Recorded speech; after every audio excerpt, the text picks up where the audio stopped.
ఈ ఫ్రాంచైజ్ లో వెళ్తేనే కరెక్ట్. నాకు పెద్దగా డైరెక్టర్ గా పెద్ద గుర్తింపు ఏం రాలేదు, కానీ ఈ టైటిల్ కి మాత్రం చాలా గుర్తింపు ఉంది.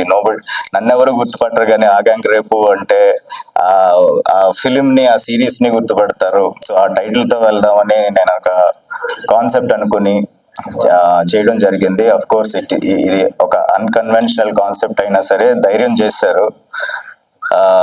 Thank you so much. బాగానే ఖర్చు పెట్టి ఓన్లీ నన్ను నమ్మి కొత్త టీంని, కొత్త యాక్టర్స్ని పరిచయం చేశారు. బట్ ద ప్రోడక్ట్ కొత్త వాళ్ళతో చేసినట్టు ఉండదు. It will be a blockbuster తప్పకుండా. ఇది ఒక డిఫరెంట్ కాన్సెప్ట్, డిఫరెంట్ కాన్వర్జేషన్స్ మీకు వినడానికి దొరుకుతుంది. వెరీ ఎంగేజింగ్ సీన్స్ ఉంటాయి, డిస్టర్బింగ్ సీన్స్ ఉంటాయి.